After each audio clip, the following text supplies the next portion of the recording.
Part 4. Ancient philosophy is not just about talking or lecturing or even reading long, dense books. In fact, it is something people have used throughout history to solve their problems and to achieve their greatest triumphs. Specifically, I am referring to Stoicism, which, in my opinion, is the most practical of all philosophies and therefore the most appealing. Stoicism was founded in ancient Greece by Zeno of Citium in the early 3rd century BC, but was practiced by the likes of Epictetus, Cato, Seneca, and Marcus Aurelius. Amazingly, we still have access to these ideas despite the fact that the most famous Stoics never wrote anything down for publication. Cato definitely did not. Marcus Aurelius never um, intended his meditation to be anything but personal. Seneca's letters were well letters and Epictetus' thoughts come to us by way of a note-taking student.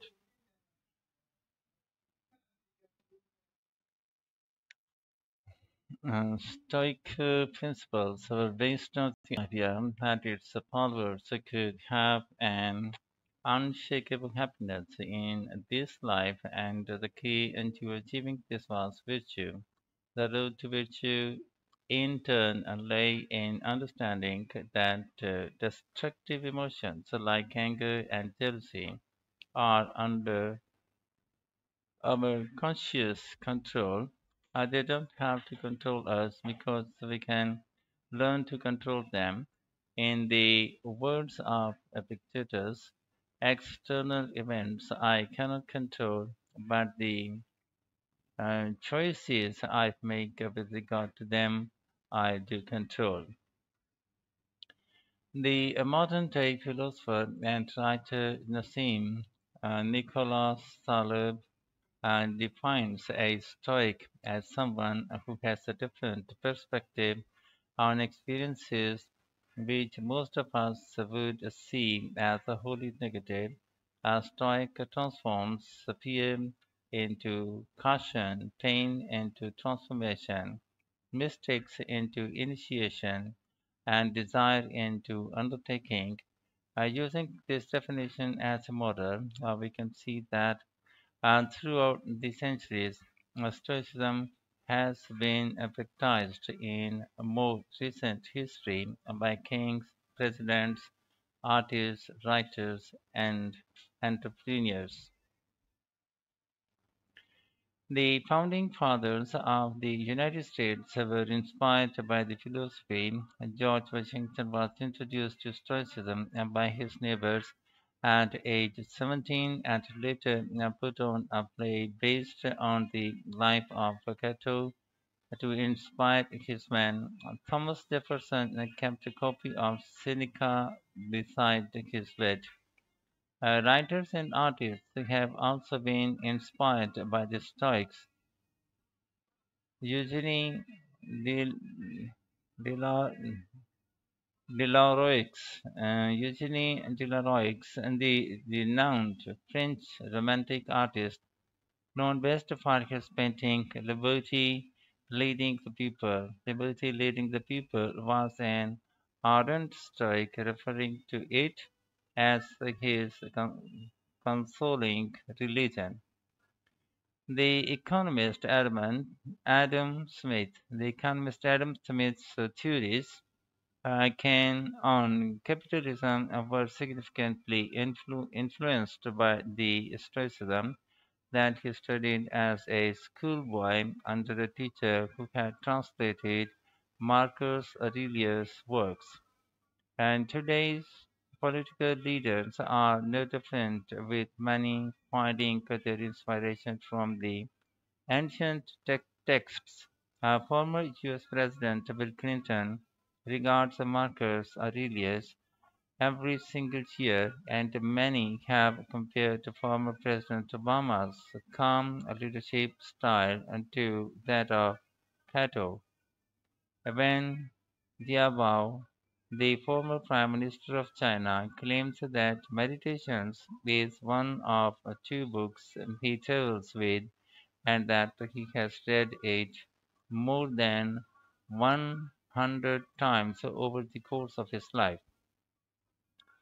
Stoicism had a profound influence on Albert Ellis, who invented cognitive behavior therapy, which is used to help people manage their problems by changing the way that they think and behave. It's most commonly used to treat depression. The idea is that we can take control of our lives by challenging the irrational beliefs that create our our faulty thinking, symbols, symptoms, and behaviors by using logic instead. Stoicism has also become popular in the world of business, as Stoic principles can build the resilience and the state of mind required to overcome setbacks because Stoics teach turning obstacles into opportunity, a lesson every business entrepreneur needs to learn. I would argue that studying Stoicism is as relevant today as it was 2000 years ago, thanks to its brilliant insights into how to lead a good life at the very root of the thinking. But there is a very simple way of living, control of what you can and accept what you can't. And this is not as easy as it sounds and will require considerable practice. It can take a lifetime to master. The Stoics also believe the most important foundation for a good and happy life is not money, fame, power, and pleasure, but having a disciplined and principled character, something which seems to resonate with many people today. Part 4, questions 31 to 40. Complete the notes below. Write one word only for each answer. Stoicism. Stoicism is still relevant today because of its practical appeal. Ancient Stoics. Stoicism was founded over 2000 years ago in Greece. The Stoics' ideas are surprisingly well known despite not being intended for publications. Stoic principles, happiness could be achieved by leading a virtuous life. Controlling emotions was essential. Epictetus said that external events cannot be controlled, but choices that people make in response can be controlled.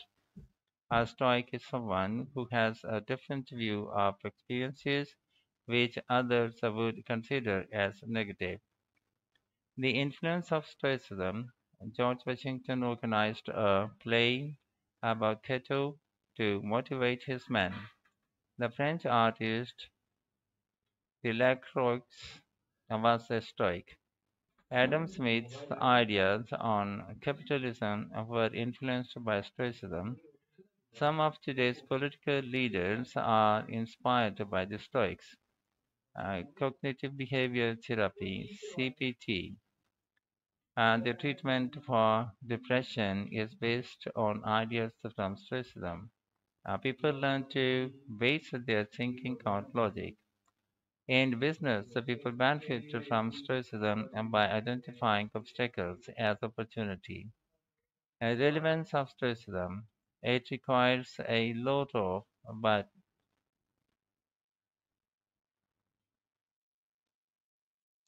practice, but Stoicism can help people to lead a good life.